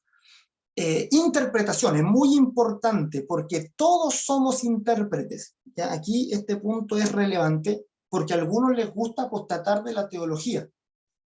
El pecho frío, dice Daniel Gutiérrez. Todos somos intérpretes. ¿Qué quiere decir? Que todos somos teólogos. ¿Ya? Eso lo vamos a ver en el siguiente módulo. ¿Ya? El siguiente módulo se llama ¿Para qué la teología? Y algo que deja claro Roldán es que es imposible no hacer teología. Ya cuando tú lees un texto, tú vas a la Biblia, lees un texto de la Biblia y entiendes algo, ya estás haciendo teología. Ya tienes una teología. Entonces hay algunos cristianos por ahí que suenan muy de moda, digamos, como, y dicen, no, yo no creo en la teología, yo creo en la Biblia. No sé, eso es un contrasentido, no se puede decir. La teología es cómo entiendes la Biblia. O sea, la teología es cómo entiendes el contexto de toda la Biblia, los versículos, cómo los ordenas, ¿verdad? Cuál conectas con cuál para dar una explicación. Todo eso es teología. Entonces, vas a tener teología, mala o buena. Y esas son tus dos opciones. ¿Ya? O tienes una mala teología o una buena teología. Pero no puedes no tener teología. Ya no puedes decir creo en la Biblia y no en la teología. Ahora puedes decir a lo mejor creo en la Biblia, no creo en los postulados teológicos históricos que se han dado. Ya, ahí se aproxima mejor lo que quieres decir. Ya, a lo mejor tú dices creo en la Biblia, no, por ejemplo, en la Confesión de Westminster. ¿Ya? Ahí sí, yo también concuerdo con eso. Ya, la Confesión de Westminster, por ejemplo, es una de las confesiones más aceptadas que existen hoy día en el mundo evangélico, pero yo no leo la Confesión de Westminster igual que como leo la Biblia. ¿Ya? De hecho, en la Confesión de Westminster hay varias cosas que no me trago, ¿ya? Y que no concuerdo con la Confesión de Westminster, ¿ya? Principalmente porque lo encuentro demasiado calvinista. ¿Ya? La Confesión de Westminster tiene varios puntos, ya la mayoría de ellos bien centrados, por eso ha tenido mucha aceptación, pero obviamente uno la lee como los acuerdos en que llegaron los teólogos. Ya no es como leer la Biblia, que uno la Biblia la lee inclinado ante ella, la lee para beber, ¿verdad? Como un afluente de vida eterna, ¿verdad? La Escritura uno tiene otra mirada, otra llegada a la Biblia que a las confesiones, ¿verdad? O los documentos históricos que vienen de la interpretación de la teología. ¿Ya? Pero todos somos teólogos, todos somos intérpretes. ¿Ya? Aquí hay dos palabritas importantes que sacar a relucir. La primera es exégesis, que exégesis significa solamente extraer el significado de un texto. Cuando ustedes dicen voy a hacer una exégesis, ustedes dicen voy a leer para ver qué significa. ¿Ya? Voy a leer para mirar y más o menos mirar el significado de esto. ¿Ya? Eso es exégesis. ¿Ya? Hermenéutica es un poco más amplio. ¿Ya? Hermenéutica quiere un poco decir voy a estudiar el pasaje con todo lo que conlleva estudiar ese pasaje. Ya voy a estudiar su contexto histórico, voy a estudiar cuándo se escribió, voy a tratar de sacar aplicaciones para el tiempo presente. Ya todo eso quiere decir hermenéutica. ¿Ya? Voy a hacer los puentes desde el tiempo del escritor hasta el tiempo de hoy para tratar de dar alguna aplicación y todo eso. Entonces, exégesis es solamente extraer el significado. Podríamos pensar en el significado que el escritor tuvo, ¿verdad? El original, y hermenéutica significa ir un poquito más allá para mirar todo el contexto y tratar de sacar lecciones también para el día de hoy. Por eso algunos ponen la exégesis en el tiempo del autor y la hermenéutica en el tiempo del lector. ¿Ya? Esa es como un poquito la diferencia entre ambas. Pero son cosas que nosotros hacemos inconscientemente cuando le damos. ¿Ya? Rápidamente, el calvinismo, cuando viene la Reforma, hay dos corrientes principales, una de Lutero y una de Calvino. ¿Ya? Ambos son, podríamos decir, las columnas de la Reforma. Lo que pasa es que Calvino tomó muchas cosas de Agustín, ya de Agustín de Hipona, y estableció un sistema mucho más rígido de doctrina, de dogma. Entonces, Calvino, por ejemplo, rescata principalmente lo que es la predestinación del creyente. Y él establece que todo creyente es predestinado desde antes de la fundación del mundo, por ejemplo. Entonces, el énfasis de Calvino está, uno de los énfasis principales es en la predestinación. Ya, no así Lutero. Lutero no entró mucho en entrar en ese juego, dejó más la atención abierta. Entonces, hay después una corriente que se llama arminianismo, ya que va en contra del calvinismo en sí, y todo esto se trata de decidir en un sínodo, ya que se conoce como el sínodo de Dort, donde se enfrentan calvinistas y arminianos como si fuera un partido de fútbol, así van a enfrentarse. Entonces, los arminianos arman 5 puntos para resumir su enseñanza, y los calvinistas, por su parte, también arman 5 puntos para contrarrestar estos 5 puntos arminianos. Y finalmente ganan los puntos calvinistas, los 5 puntos calvinistas, que ya yo creo que podríamos mirar más adelante, ya que es un sistema de 5 puntos que en inglés se le conoce como TULIP, que son las iniciales de TULIP, que también hoy día todos los que son de línea reformada ya conocen estos 5 puntos como las doctrinas de la gracia. Ya, si ustedes escuchan a alguien decir estoy estudiando las doctrinas de la gracia, está estudiando los 5 puntos del calvinismo, ya está estudiando este TULIP, que es un sistema de 5 puntos, ya es un sistema que es muy lógico, y por eso llama la atención de mucha gente, porque lógico, concuerda uno con otro. Ya, sin embargo, hay mucho que criticarle también al sistema, ¿ya? Hoy día no nos vamos a meter en ese escollo ya ahora, pero sí lo podríamos hacer más adelante, ¿ya? Incluso cuando veamos las escuelas de interpretación, hay una escuela que se llama Escuela Reformada, ¿ya? Que se basa en estos 5 puntos de Calvino. Ya, Calvino entonces es, digamos, una columna en la interpretación moderna, porque saca el libro Las instituciones. Ya, las instituciones de Calvino influyen mucho en el pensar, digamos, en cómo el creyente después de la Reforma piensa en su fe. Influye incluso más que Lutero. Así que eso, ¿ya? ¿Qué tener en cuenta a la hora de interpretar? Ya básicamente idioma, tiempo y lugar y situación. Ya entendamos que la Biblia fue escrita en otro idioma. ¿Ya? El Antiguo Testamento es hebreo. ¿Ya? Arameo son algunos capítulos. ¿Ya? Hay algunos capítulos de algunos libros que están escritos en arameo. Sin embargo, el gran porcentaje del Antiguo Testamento es hebreo. ¿Ya? El hebreo es un idioma particular.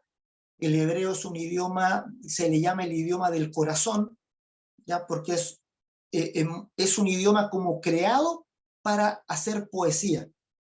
Es un idioma creado para explicar las formas, digamos, figurativamente, ¿ya? Y por eso una palabra hebrea significa muchas cosas. Seguramente ustedes han estado en estudios bíblicos y cosas donde se le dice, mira, esta es la palabra hebrea, significa esto, y significa un montón de cosas. Ya las palabras hebreas significan mucho. Por ejemplo, el problema que hay con el ruaj.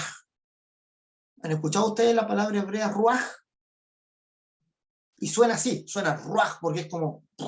Y la palabra ruaj significa viento, pero significa espíritu, pero también significa ángel, significa demonio, puede significar muchas cosas, ¿verdad? Y muchas cosas que se oponen entre ellas. Entonces, por ejemplo, mi hermana Jimena Lourdes está haciendo un trabajo de ese versículo, ¿verdad? Me compartió ahí. Dice que cuando Génesis 1:1, ¿verdad? En el principio creó Dios los cielos y la tierra estaba desordenada y vacía, y el Espíritu de Dios se movía sobre la faz de las aguas. Habla que el ruaj de Dios se movía sobre el agua. Puede significar que era el Espíritu Santo. La mayoría de los creyentes entienden inmediatamente que es el Espíritu Santo.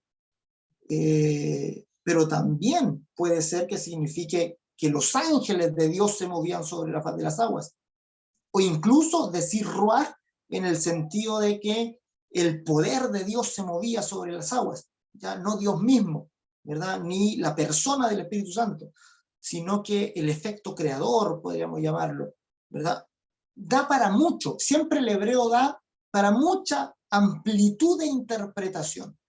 El Nuevo Testamento está escrito en griego, ¿ya? Y es importante que está escrito no en cualquier griego, está escrito en el griego de la calle, ¿ya? No es tanto así como para decir que se escribió en Coa, eso sería como mucho ya, eso sería mucho decir, ¿ya? No llega a eso, pero sí en un griego popular, ¿ya? O sea, era distinto el griego de los catedráticos, que a ese griego se le conoce como el griego de Homero. Homero escribe la Ilíada y la Odisea en un griego superior, ¿ya? En un griego que es, digamos, es un poco distinto al griego que se habla normalmente en la calle la gente que no tiene mayor educación. Es muy importante y muy interesante que la Biblia no se haya escrito en el idioma del griego de Homero, sino que se escribe en koiné.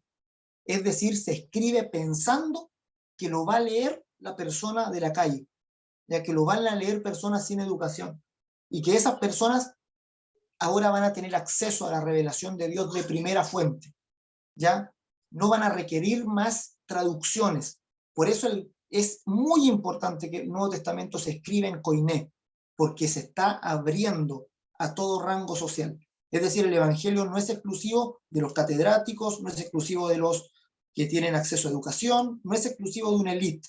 El Evangelio es para todos, en todo lugar, y principalmente para los que menos tienen, y por eso se escribe en koiné, ¿ya? Aquí con respecto a la traducción, de cómo hacemos la traducción del idioma original al idioma que nosotros hablamos, se hablan de dos tipos de equivalencia. La primera es la equivalencia formal, y antiguamente se le daba mucho énfasis a la equivalencia formal. Eso quiere decir traducir palabra por palabra su significado. La Reina Valera del 60, por ejemplo, ya todo lo que sea Reina Valera, es una traducción hecha más con equivalencia formal, es decir, traducir palabra por palabra el significado que tiene. Ahora último, ya en los últimos años, ha tenido más fuerza lo que se llama la equivalencia dinámica. Y la equivalencia dinámica tiende más a entender el concepto y traducir más como significa. No importa que no sea palabra por palabra. Es decir, entender la oración en el original y tratar de hacer una traducción de significado. Entonces, las últimas versiones de la Biblia, o las más modernas que tenemos, tienden a poner más énfasis en la equivalencia dinámica que en la equivalencia formal. Por ejemplo, hay Biblias que se categorizan, digamos, o se entienden más como equivalencia formal como la Reina Valera. Hay Biblias que hacen como un balance entre las dos, por ejemplo la NBI. Y hay Biblias que se trataron más con equivalencia dinámica que con equivalencia formal, por ejemplo la TLA, la traducción en lenguaje actual. Ya, ojo con esa revisión, porque es una revisión que la Sociedad Bíblica hizo para niños, ¿ya? No la hizo pensando en todos los creyentes, la hizo para niños, para que se entienda por niños, pero hoy día yo veo muchos, ¿verdad?, pastores que enseñan con la TLA. Yo no estoy de acuerdo porque es una versión que pierde mucho significado. La PET, ¿verdad? La PET es una Biblia enfocada en la equivalencia dinámica, ¿ya? Buenísima. Ya yo no tengo nada que decir con la PET. ¿Ya? La PET es buena. La Nueva Traducción Viviente, por ejemplo, también entra dentro de las Biblias que ponen énfasis en la equivalencia dinámica. Son todas muy buenas Biblias, ¿verdad? Pero, por ejemplo, la Reina Valera tiende más a traducir palabra por palabra, y la Biblia de Jerusalén, por ejemplo, es otra, o la Biblia latinoamericana, son Biblias que tienden más a la equivalencia dinámica, a tratar de entender el concepto y de traducir el concepto, aunque no calcen las palabras. Así que eso con respecto a cómo entendemos que tenemos Biblias en un idioma que no es el original. Y ahí pueden haber ciertos sesgos de repente. ¿Ya? Así que para el estudiante serio de la Biblia va a querer algo saber de los idiomas originales como para más o menos comparar. El tiempo. Tenemos un trasfondo histórico, culturas, creencias y valores distintos, y tenemos lugares y situaciones diferentes. O sea, es distinto un pueblo que escribe en plena guerra que un pueblo que escribe, por ejemplo, en tiempo de paz. ¿Ya? Hay mucha diferencia en condiciones ambientales. Incluso el libro de Maray dice, es distinto una sociedad donde, como la cananea, donde hace mucho calor, ¿verdad? Donde tienen que pasar acostados gran parte del día, a otras sociedades donde el clima, digamos, es más amigable. Incluso eso influye en la forma de escribir, en las historias que cuentan, en cómo cuentan las historias y cómo entienden también a Dios. Para interpretar debemos entender que hay un idioma distinto, un tiempo distinto, ¿ya? Y un lugar y situación. ¿Ya? La Thompson es Reina Valera del 60. ¿Ya? Esa es la traducción. ¿Ya? Lo que la hace llamarse Biblia Thompson es que se añade un sistema de referencias, ¿ya? Dentro de la Biblia, un sistema de referencias que la crea este muchacho Thompson. ¿Ya? Thompson se dio ese lugar, se dio el trabajo de hacer cadenas temáticas. Ya Thompson entonces dice, este texto tiene que ver con este, con este, con este, con este, con este, con este, y hace una cadena larga, ¿verdad? Y le pone un numerito.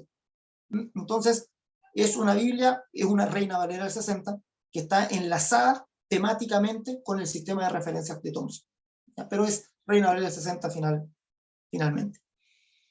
Ya estas tres cosas hay que considerar a la hora de interpretar, hay que tenerlas en cuenta. Y también hay escuelas de interpretación, ¿ya? Y para las escuelas de interpretación, fíjense que estas son bien antiguas, ¿ya? Muy antiguas y no han cambiado en esencia. Ya entrando el siglo II, tenemos 3 escuelas de interpretación principales que tienen que ver con 3 lugares distintos donde la iglesia va creciendo. ¿Ya? Y esto es súper interesante porque fíjense que hay ciertas posiciones, incluso posiciones teológicas, que tienen que ver con el tiempo en que se vive, ¿ya? Con el lugar y con el tiempo en que se vive. ¿Ya? Hace poco yo enseño teología sistemática en el ITEF, en el Bautista, y veíamos que existen posiciones con respecto al milenio. Ya existe una posición premilenialista que cree que Cristo viene antes del milenio, y existe una posición postmilenialista que cree que Jesús viene después del milenio, ¿ya? Y los postmilenialistas dicen que ya estamos en el milenio. Entonces, hubo un tiempo donde se creía que el cristianismo iba a conquistar el mundo totalmente. Eso fue en cerca del año 800, cercano al 1000, donde calzaba perfecta la posición postmilenialista, porque todos veían que al año 1000 el cristianismo iba a gobernar el mundo completamente. Si fíjense que en el año 800 el Papa es el que corona a Carlomagno. Entonces el Papa tenía más poder que el rey. Entonces era una maravilla, ¿verdad? Los cristianos decían, tenemos dominado el mundo. Entonces la posición postmilenialista venía como anillo al dedo. O sea, para ellos el año 1000 venía el Señor. El milenio era desde que Cristo vino hasta su segunda venida. Y él iba a venir el año 1000, ¿verdad? Y se iba a acabar todo. ¿Qué pasó? Que pasó el año 1000 y no pasó. ¿Ya? Y luego siguió. Y la visión, digamos, postmilenialista empezó a perder, y hoy día son muy pocos los postmilenialistas. O sea, si ustedes ven, son muy pocos los creyentes que dicen, no, ahora estamos en el milenio y Cristo viene después del milenio. ¿Ya? La mayoría de los creyentes son premilenialistas. Es decir, piensan que Cristo va a venir y luego de que venga va a comenzar el milenio. O hay otra corriente que también está de moda hoy día, que es el amilenialismo, que dicen el milenio no existe. O sea, no hay milenio, es figurativo, es una figura, ya no existe en realidad. Pero fíjense cómo posiciones distintas teológicas dependen de la condición actual de la persona. Ya hacen sentido dependiendo de qué estamos viviendo. Y entonces, en Ya entrado el siglo II, ya, o sea, empezando el siglo II, ya hay 3 escuelas de interpretación principales, que son la de Roma, la de Alejandría y la de Siria. Hay 2 escuelas que se les conocen como las orientales, que son Siria y Alejandría. ¿Ya? En Siria, digamos, enfatizan la interpretación tipológica. ¿Ya? Aquí yo asocié estas 3 escuelas a una forma de interpretación, pero no quiere decir que era la única que tenían. O sea, claramente las 3 escuelas usaban las 3 formas de interpretación. ¿Ya? No piensen que solo se iban a una, ya no, sino que se enfatizaba una. Por ejemplo, en Roma se enfatizaba más la interpretación literal de la Biblia. ¿Ya? Interpretar literalmente significa eso, leer y entender, y lo que entendí, eso es. ¿Ya? ¿Y por qué les gustaba más la interpretación literal? Porque eran más prácticos, eran más éticos, más legalistas. La iglesia de Roma siempre fue más pragmática, siempre fue de hacer, por ejemplo, en Roma se encontraron, por primera vez, por ejemplo, se encontró la Didaché. La Didaché era un conjunto de normas para el creyente. ¿Ya? Les gustaba hacer normas, les gustaba hacer cositas así como de la conducta del creyente y todo eso. Se encuentra el Pastor de Hermas también, que es un documento antiguo donde se estipulaba cómo se tenía que comportar el creyente. Era la escuela de Roma. ¿Ya? Ahí está Clemente Romano como una figura importante. La otra escuela era la de Alejandría. ¿Ya? Alejandría está ahí abajito, que es el pin café que aparece ahí. ¿Ya? Está en el norte de África. Ahí, en esa parte.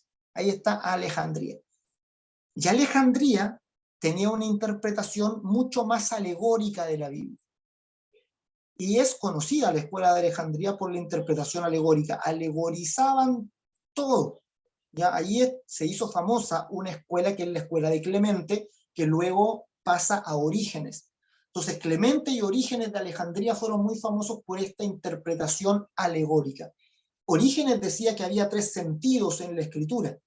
Decía que estaba el sentido literal, que era el que entendían todos cuando leían, pero luego del sentido literal venía un sentido ético, que eran los valores que podemos sacar de ahí para la conducta del creyente, y luego venía un sentido espiritual más profundo, que hablaba acerca de la obra de Cristo. Entonces, Orígenes decía, hay 3 sentidos en la escritura. Los lectores descuidados solo captan el primero. Los que van un poquito más allá captan el siguiente, ¿verdad? Pero los que tienen el ojo así afinado ven el tercero. Y obviamente ellos tenían el ojo afinado. Entonces, la escuela de Alejandría se hizo muy famosa. Y se dice que venía gente de muy lejos a estudiar con Orígenes, ¿ya? En la escuela que él tenía de Alejandría. A mí me entusiasma mucho la alegoría. A mí me gusta la alegoría. ¿Ya? Por eso nos reunimos en el Salón Alejandría, ¿verdad? Allí en el hotel. Me gusta, pero también concuerdo en que de repente la alegoría se les pasaba la mano con la alegoría. O sea, decían, Moisés llevó cautivos, dice 300 y tantos personas, y sacaban ese 300 y tanto y le daban un significado a cada uno de los números, ¿ya? Para concluir que finalmente en esos números estaba ahí la obra de Cristo. Entonces, de repente era como muy rebuscado el tema de la alegoría, pero en muchos otros iluminan bastantes pasajes. Ya recordemos que ahí vive Filón. Filón era un judío que trató de unir un poco la tradición griega con la tradición judía. De ahí, por ejemplo, sale la palabra logos, que después Juan usa para decir que Cristo es el logos, ya la escuela de Clemente y Orígenes. Y la tercera escuela de interpretación es la de Siria, que es la interpretación tipológica, ¿ya? Y la verdad es que la interpretación tipológica me entusiasma más que la alegórica, pero que se basa en encontrar tipos de Cristo, ¿ya? En Siria prevalecieron los escritos de Juan, ahí tenemos a Ignacio, Policarpo, Papías, que enfatizaban en una relación con Dios más que en las normas de Roma. Y ahí en Siria se enfatiza la interpretación tipológica, es decir, buscar tipos de Jesús, ¿verdad? Decir que, por ejemplo, la roca de Oreb era un tipo de Cristo, de decir que el paso por el Jordán era un tipo de Cristo, básicamente lo que hace Pablo, ¿verdad? Pero a una mayor escala. ¿Ya? Eso tiene que ver con la interpretación tipológica. Así que estas tres escuelas de interpretación, ya desde el siglo II que están presentes, y están presentes también el día de hoy. Hay creyentes o grupos de creyentes que son más literalistas, ya que les gusta más leer y que así como está escrito, así es. Hay otros que son más de alegorías, ¿verdad? De buscar, ¿verdad?, en las historias, buscar ¿verdad?, alguna interpretación oculta que tenga esa historia.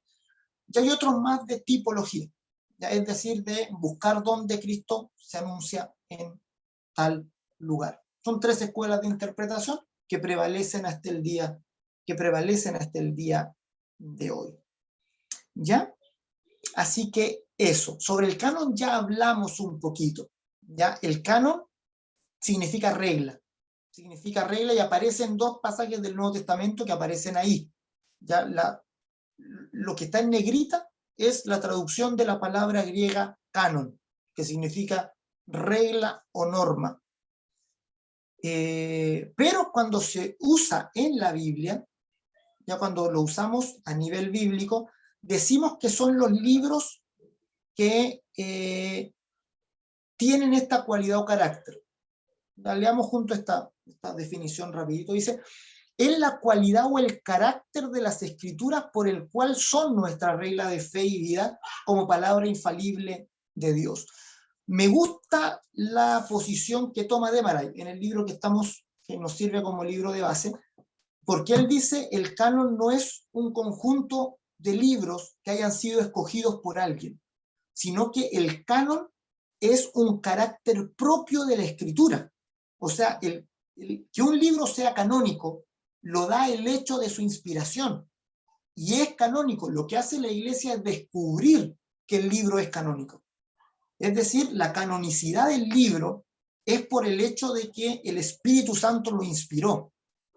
Y eso se reconoce, y la Iglesia lo ha reconocido a lo largo de los siglos. Entonces nos preguntamos, ¿por qué está el Evangelio de Juan y el Evangelio de Tomás no? ¿Ya? Yo tengo, por ejemplo, aquí un librito, se los voy a mostrar, que es de Antonio Piñero. ¿Ya? Es un autor que es un historiador, ¿ya? Es, digamos, un historiador que es como experto en los tiempos de Jesús, pero no es creyente. Antonio Piñero, ¿ya? Por si acaso, no es cristiano, ¿ya? Se los advierto, que algunos lo toman como cristiano, no, es historiador. ¿Ya? Y él compiló este libro que se llama Todos los Evangelios. Y aquí en este librito bien larguito están todos los evangelios. O sea, los canónicos y los no canónicos también. ¿Verdad? Van a decir, pastor, tira al fuego este libro. No, así sirve para...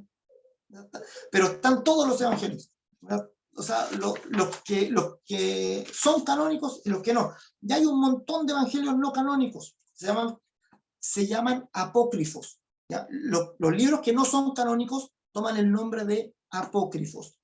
Por ejemplo, está el protoevangelio de Santiago, evangelio del pseudo Mateo, el libro de la Natividad de María, el libro de la infancia del Salvador, el evangelio de Tomás, el evangelio de la infancia de Cristo, la historia sobre José, el evangelio armenio de la infancia. Hay un montón ¿verdad?, de evangelios, o sea, que se refieren a la vida de Jesús. ¿Ya? El evangelio de Pedro, el evangelio de Pilato, el evangelio de Bartolomé. Hay un montón de otros evangelios. Pero ¿qué hizo que Mateo, Marcos, Lucas y Juan fueran canónicos y los otros no? No fue una decisión de ciertas personas a puertas cerradas, como a veces se acusa. Algunos dicen, no, es que eso, ¿verdad? Incluso se han hecho cosas terribles. Por ejemplo, hace poco tiempo atrás salió un evangelio editado por una editorial media turbia, que era, no sé, pónganle el evangelio de Tomás, no me acuerdo cuál era, pero... Y la propaganda que le hacían era así como el evangelio que nos ocultaron, así como, ¿por qué los obispos ocultaron este evangelio? Y la cuestión era súper falsa, la publicidad, porque nunca estuvo oculto, o sea, siempre se sabía que era un evangelio, nunca nadie lo ocultó. ¿ya? Ni tampoco fue, ¿verdad?, que un grupo lo eligió en desmedro de otros. Sí, está, por ejemplo, el de Judas, que hizo famoso hace un tiempo, pero algunos piensan eso, ya que el canon se estableció y se impuso a la iglesia. Pero el proceso fue al revés. Fue la iglesia la que reconoció ciertos escritos como canónicos, es decir, como que descubrió la canonicidad de esos escritos en particular. ¿Por qué? Porque los leía y les daba vida, ¿verdad? Los bendecía. O sea, al leerlo en comunidad se daban cuenta que ese libro en particular les ayudaba a enfrentar con fe los problemas, que era un libro inspirado. Tú te das cuenta cuando algo es inspirado. ¿Ya? ¿Y por qué te das cuenta? Porque te da algo, ¿verdad? Te quedas con algo, ¿verdad? Escuchas una predicación y dices, oh, hay algo ahí que me quedó. ¿Ya? Te entregó algo, ¿verdad? O de repente escuchas otra y dices, no me dejó nada. Entonces, si eso se repite en el tiempo y se repite en distintas comunidades de fe, los libros canónicos empezaron a tener mucha más relevancia, mucha más importancia que los demás. Entonces fue un proceso bien natural. Ya no fue un proceso que a la iglesia se le impuso diciéndole ya, desde ahora van a leer estos libros nomás y estos otros libros los van a quemar. ¿Ya? De repente los ateos atacan al cristianismo así, diciendo, mira, a ustedes les impusieron un canon, el canon nunca se impuso, el canon sale de forma natural por la misma vivencia de las comunidades de fe, donde tomaban el Evangelio de Mateo y ellos mismos veían que era muy superior a todos los demás escritos. ¿Ya? Obviamente también hubieron otros criterios, por ejemplo, que estuviera asegurado quién lo escribió, que la paternidad o la autoría no estuviera tanto en duda, porque también en el tiempo del Nuevo Testamento salieron otro tipo de escritos que se llaman pseudoepígrafos. ¿Ya? Para los que están anotando también esa palabrita, escríbanla ahí. Pseudoepígrafo significa que se le daba el nombre de alguien conocido cuando nunca lo había escrito él. ¿Ya? Es decir, le ponían carta de, y le ponían San Pedro a tal, y nunca lo escribió Pedro, lo escribió el otro Pedro. Incluso Juan, ya el Apocalipsis de Juan, no es que les dije que los últimos 5 libros tuvieron medio en duda de que se incluían o no, y Apocalipsis, la discusión grande que había era sobre la paternidad, ¿ya? Porque hasta el día de hoy muchos dicen no fue Juan el Evangelista, ya fue otro Juan, ¿ya? Pero ahí está, obviamente no vamos a tener certeza de eso nunca, pero como les digo, la canonicidad es algo mucho más natural y fue algo como que nació de la propia comunidad de fe y de la iglesia. Así que hay base histórica para confiar en el canon, ¿ya? Para no especular diciendo, no, yo voy a leer los otros porque me los escondieron. No, nadie los escondió, están ahí, ¿verdad? Se pueden descargar, ¿verdad? Hay libros como este que los publican, ¿verdad?, de vez en cuando. Y cuando de verdad, cuando uno los lee, son harto más carentes de inspiración, no los nota que los demás. Alguien me preguntó por ahí por el libro de Enoc, ¿ya? El libro de Enoc también, libro que quedó fuera del canon, sin embargo es un libro particular porque lo cita Santiago. Santiago cita al libro de Enoc, ¿ya? Y eso ya lo hace un poco más importante que los demás que no se incluyeron, ¿ya? Pero Enoc precisamente no se incluyó por eso, porque la forma de contar la historia, ¿ya?, de mirar el mundo espiritual, tiene mucho más de mitología que los demás libros de la Biblia. Es decir, es extremadamente mitológico, ¿ya? Y obviamente eso complica un poco con la línea general de lo que los libros aceptados tenían, ¿ya? Y por eso finalmente Enoc queda un poco relegado y finalmente no entra ni en el canon hebreo, ni en la Septuaginta, ni en ningún otro. Aunque Santiago, como les digo, hace la cita ahí del autor de Hebreo, del libro de Enoc, diciendo Jesús viene con sus millares y millares, ya, haciendo alusión allá. Como dijo Enoc, séptimo desde Adán, dice. Se manda la cita del... Es como que si... Es como también, pues, como cuando uno cita alguna canción mundana, de repente por ahí, ¿verdad? No vamos a decir que toda la canción mundana es inspirada, ¿verdad? O que el cantante cante inspirado. No, uno hace la cita como para ayudar al texto, eso hizo Santiago. Ya tomó de un texto no para apoyar su tesis. Ahí. Así que eso, mis amados, ya era más o menos lo que había que cubrir el día de hoy. A grandes rasgos creo que se logró en la medida, me pasé un poquito del tiempo, sí, yo esperaba terminar a las 9:30. Ya me disculpan esos minutos que me tomé, ya que me atribuí de más. Próxima semana entonces vemos un poco de cómo nos llegaron las escrituras desde su inicio hasta aquí. Ya ahí vamos a hablar un poco más de versiones, de revisión y todo eso. Y desde la tercera clase, como les digo, ya nos metemos en cada una de las secciones, mirando los libros y un poco su contenido en la medida que el tiempo nos lo permita. Ya, mis amados, no sé si hay dudas, preguntas, consultas. Si no, dejamos hasta aquí. Nos vemos entonces día domingo, ya en el culto, ahí nos encontramos. Y eso, ya, recuerden el correo, se lo vuelvo a repetir, ya tiene que haberles llegado un correo de Classroom.